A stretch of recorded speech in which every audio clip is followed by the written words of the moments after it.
What's up, folks? How's it going? This is Watch from MW Technology, and today we're going to be doing a battery life comparison between the new generation iPhone 16 Pro as well as Pro Max, and directly compare it against the Samsung Galaxy S24 Ultra as well as the Google Pixel 9 Pro XL. Now, the iPhone 16 Pro and Pro Max variants actually have an upgraded battery from the previous generation. Typically, we don't see a capacity change or even an architectural change from generation to generation, but this time around, not only do we get a larger battery, but we also get a architectural change on the battery construction itself. Specifically, thanks to the iFixit teardown, we found out that the 16 Pro actually uses an aluminum case for the battery itself.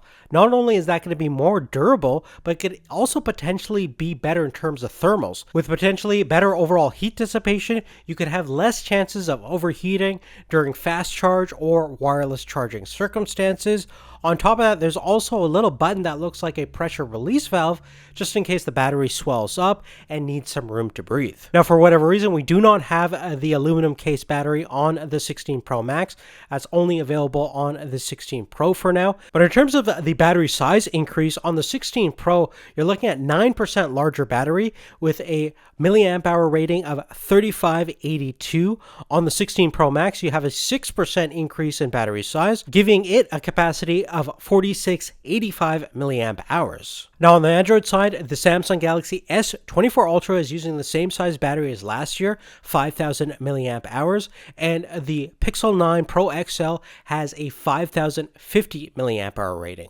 Now, let's talk about charging. The 16 Pro and Pro Max can take about 25 watts either through the USB-C connection or through the MagSafe connection. That's the maximum speed that they can natively charge at.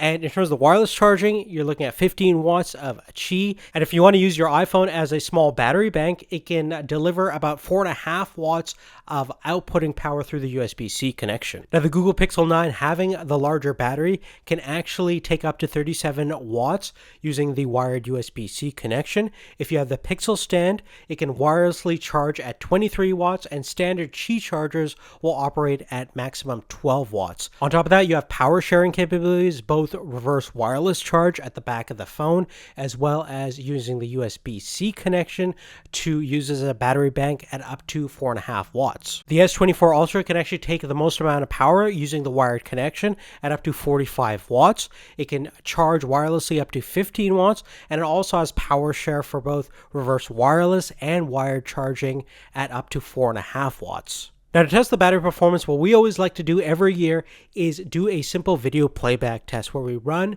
a video on across all the smartphones using the native built-in video player, play that video on loop, 50% screen brightness in airplane mode, and simply record the total runtime from fully charged to dead. Now, granted, this test isn't going to be truly indicative of what your real-world battery performance is, but it's something where we can do across all smartphones. It's simple, easy, and eliminates as many variables as possible. After running for about a day and a half, we got our results, and the first thing we're going to take a look at is the iPhone 16 Pro Max versus the S24 Ultra. We also did the same exact test last year with the iPhone 15 Pro Max and S23 Ultra, so we'll compare and contrast the results. And here are the results over here. As you can see, the iPhone 16 Pro Max got the longest runtime of about 29 hours and 15 minutes. The S24 Ultra got a runtime of about 25 hours and 26 minutes. The previous generation iPhone 15 Pro Max got about 24 hours and 30 minutes, and the S23 Ultra got 24 hours and 28 minutes. So on the Samsung side, you're looking at almost about an hour improvement in terms of video playback runtime, but that's nowhere near as what we're getting with almost 4.5 hours of more video playback time on the latest 16 Pro Max. Now, bringing in the other two phones with the iPhone 16 Pro, which got a total runtime about 22 hours and 8 minutes, and the Pixel 9 Pro XL got a runtime about 19 hours and 6 minutes. That's actually pretty bad considering the Pixel has the largest battery out of all these smartphones, and I thought perhaps I made an error on the test, so I actually ran it a couple of times, but I got pretty similar results in the low 19-hour mark. On top of that, measuring the battery usage on the Pixel using the battery usage app on the Pixel UI was a little bit challenging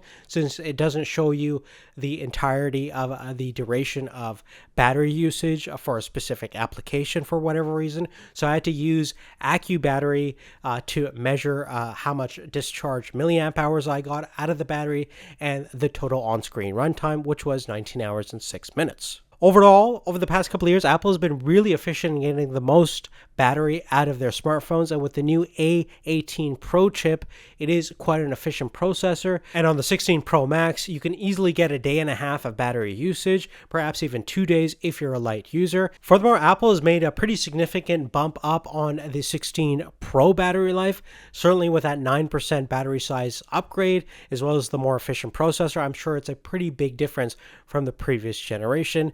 Very similar to what you're getting with even larger 5,000 milliamp hour Android smartphones.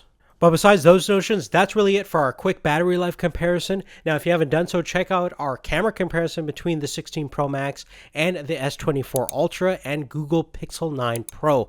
You'll find that in the description down below. I want to thank you guys so much for watching. Please like, subscribe, and have post notifications turned on. We'll see you real soon in the next one. Take care.